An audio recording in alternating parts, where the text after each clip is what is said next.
Hey, Picks and Parlay family, it's me, Detroit Lenny, here with a free college football pick for you. We're going to talk the AAC championship game here, the American Athletic. We're going to bring in SMU and Tulane and bring in Ross Benjamin, talk a little college football. Ross, you ready for championship Saturday? I am. I'm excited. it's crunch time, and big time games are for big time handicappers, and I like to think that I fit that bill. That's the man, the myth, the legend, and that's part of the reason why, because he knows he is, and he knows where he's going to drop some gem on us here right now. SMU Mustangs traveling Tulane, take on the Green Wave, which I think is the best school mascot name or whatever, the Green Wave ever, by the way. -3.5, over under 47.5. Ross, take it away. Where are you going with this one? Yeah, when I looked at this game yesterday, it was 5.5. Now it's down to 3.5, and I'm not going to let that line move scare me away.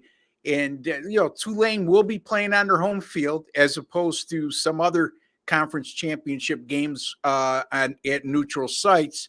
So this is something to keep into consideration when you're looking at a conference championship game. And both teams were 8-0 in conference play. And SMU in conference play, they've just been absolutely dominant. I mean, they're winning by just a shade under 29 points per game. They're outgaining their opponents by 189 yards per game in conference play. Tulane, like 8-0 as well, like I just alluded to, but they're only outscoring their opponents by 8.1 points and outgaining them by 50 yards a game. So why did Tulane open as almost a touchdown favorite in this game, besides being at home? And I think you're seeing a lot of public money go to SMU right now because of the dominance they've displayed throughout their conference schedule. So, again, I'm looking at Tulane as 11-1 this year. Their only loss came to number 11 Ole Miss. That loss did occur at home, 37-20. However, that was with their starting quarterback, Pratt, who was out, and they had to play with a backup quarterback, and it was a 23-20 game late in the fourth quarter when Ole Miss scored a late touchdown. And then on the ensuing drive for Tulane, they got a pick six with a minute left to play and made that final score look a lot worse than it really was. Tulane is 5-0 straight up in ATS this season as a single-digit favorite, winning by 15.4 points per game.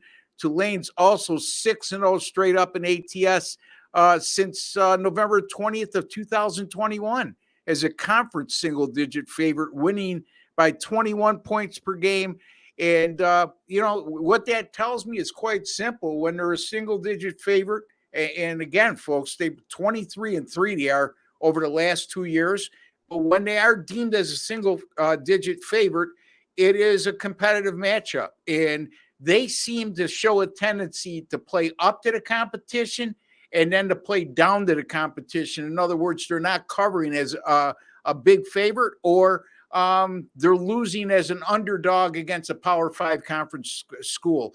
In any event, don't forget, this is a Tulane team. If they win this game, are more likely than not to be in a New Year's Six bowl game. They did qualify for one last year. They played USC, which is a USC much better team last year than they were this year, and they knocked off USC in that game 46-45. I'm going to lay the 3.5 here with Tulane, Lenny, over SMU on their home field. I love the home field advantage here. I love that. I think this is going to be a big, big game for Tulane, wanting to play on New Year's Day. I like this as well. Tulane Green Wave -3.5 from Ross Benjamin. Don't forget, you're looking for his premium plays. Head over to picksandparlays.net. Use that promo code NCAAF. Save you 20% off your entire purchase over there. Till then, though, Ross dropping some knowledge on us. Taking the Tulane Green Wave -3.5 at home when they take on SMU. Detroit Lenny here with Picks and Parlays. Ross Benjamin, we appreciate you as always. Good luck, unless you're against us, folks. Take care.